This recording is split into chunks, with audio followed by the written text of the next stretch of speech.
દોસ્તો, આ દુનિયામાં જન્મેલા દરેક માણસે એક દિવસ જવાનું જ છે, એ વાત તો આપણે બધા જાણીએ છીએ. પણ શું તમે ક્યારેય વિચાર્યું છે કે જ્યારે કોઈ માણસનો છેલ્લો શ્વાસ છૂટી જાય છે, ઘરના લોકો એની લાશને સ્મશાનમાં જલાવી આવે છે, એ પછી એ આત્મા ક્યાં જાય છે? આપણું ગરુડ પુરાણ એવું કહે છે કે મર્યા પછી તરત જ આત્મા યમલોક નથી જતી, પણ પૂરા 13 દિવસ સુધી એ પોતાના જ ઘરમાં, પોતાના પરિવારની વચ્ચે જ ભટકે છે. હા ભાઈ, તમે બરાબર સાંભળ્યું. જે માણસ કાલે આપણી સાથે વાતો કરતો હતો, એ મર્યા પછી પણ 13 દિવસ સુધી આપણી આજુબાજુ જ ઊભો હોય છે. આજે આપણે ગરુડ પુરાણના એવા 3 ભયાનક અને ચોંકાવનારા રહસ્યો વિશે વાત કરવાના છીએ કે આ 13 દિવસમાં આત્મા સાથે શું થાય છે, તે પોતાના ઘરના લોકોને રડતા જોઈને શું વિચારે છે અને કઈ રીતે એ યમલોક તરફ આગળ વધે છે. આ વિડીયોને લાસ્ટ સુધી જોજો, કારણ કે આ સચ્ચાઈ જાણીને તમારા રૂવાડા ઊભા થઈ જશે. સૌથી પહેલી અને સૌથી ડરામણી વાત જે ગરુડ પુરાણમાં લખી છે એ છે મૃત્યુ પછીના શરૂઆતના 24 કલાક અને આત્માનો મોહ. ગરુડ પુરાણ અનુસાર જ્યારે કોઈ વ્યક્તિનું મૃત્યુ થાય છે ત્યારે યમરાજના 2 દૂતો એટલે કે યમદૂત તે જીવને લેવા માટે આવે છે. તે આત્માને પોતાના પાશમાં બાંધીને સીધા યમલોક લઈ જાય છે. ત્યાં યમરાજની સામે એ આત્માને ઊભી રાખવામાં આવે છે અને તેના આખા જીવનના પાપ અને પુણ્યનો હિસાબ બતાવવામાં આવે છે. પણ ભાઈ, આ હિસાબ માત્ર 24 કલાકની અંદર જ પૂરો થઈ જાય છે. એ પછી યમરાજ એ આત્માને ફરીથી એના જ ઘરમાં પાછી મોકલી દે છે જ્યાં એણે આખી જિંદગી વિતાવી હતી. હવે જરા એ આત્માની હાલત વિચારો. જ્યારે આત્મા પોતાના ઘરમાં પાછી આવે છે ત્યારે તે જુએ છે કે એના ઘરના લોકો એની પાછળ ધ્રુસકે ધ્રુસકે રડી રહ્યા છે. આત્મા પોતાના પરિવારને રડતા જોઈને વ્યાકુળ થઈ જાય છે. તે પોતાના દીકરાને, પોતાની પત્નીને ગળે લગાવવાનો પ્રયત્ન કરે છે, તેમની સાથે વાત કરવાની કોશિશ કરે છે અને જોરજોરથી બૂમો પાડે છે કે હું જીવતો છું, હું અહીંયા જ છું, તમે રડવાનું બંધ કરો. પણ ભાઈ, એ આત્માનો અવાજ કોઈને સંભળાતો નથી, કારણ કે એની પાસે હવે ભૌતિક શરીર નથી હોતું. આત્મા પોતાના જ ઘરના ખૂણામાં બેસીને રડે છે, પણ આજુબાજુ બેઠેલા લોકોને કાંઈ જ દેખાતું નથી. આ મોહનું બંધન એટલું કડક હોય છે કે આત્મા પોતાના ઘરને અને પરિવારને છોડીને ક્યાંય જઈ શકતી નથી. બીજી સૌથી અજીબ અને રહસ્યમય વસ્તુ જે આ 13 દિવસ દરમિયાન થાય છે એ છે આત્માની ભૂખ અને પિંડદાનનું મહત્વ.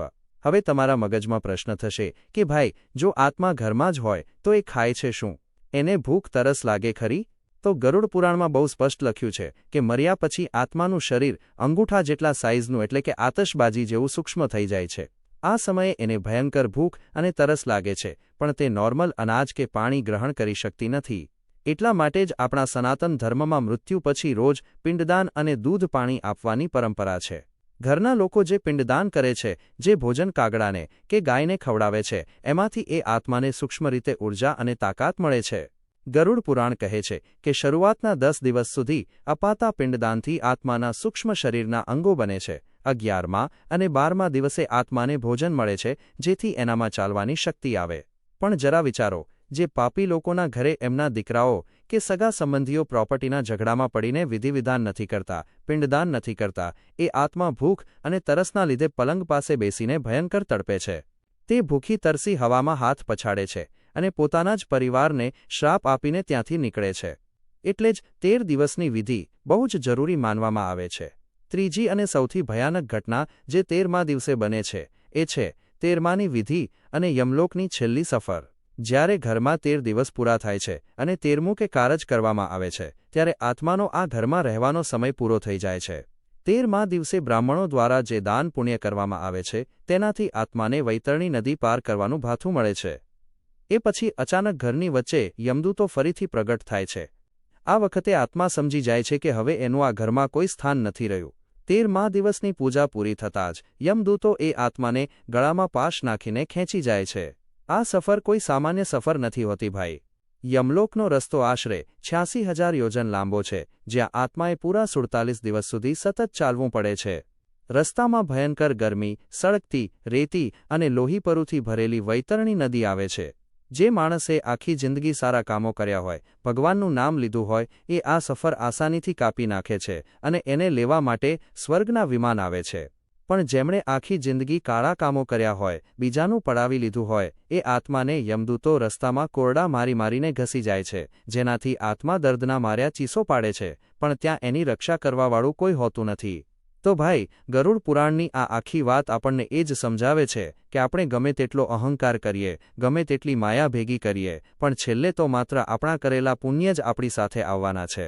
આજે જે પરિવાર પાછળ આપણે પાપ કરીએ છીએ એ પરિવાર પણ આપણને સ્મશાનમાં મૂકીને પાછો આવી જશે અને 13 દિવસ પછી આપણી સફર આપણે એકલાએ જ કાપવી પડશે.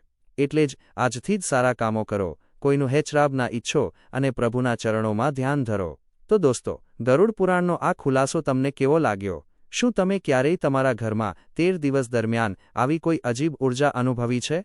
કમેન્ટ કરીને જરૂર જણાવજો.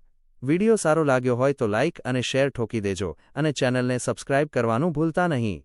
મળીએ આવા જ એક ક્રેઝી વિડિયો સાથે. ત્યાં સુધી જય શ્રી કૃષ્ણ.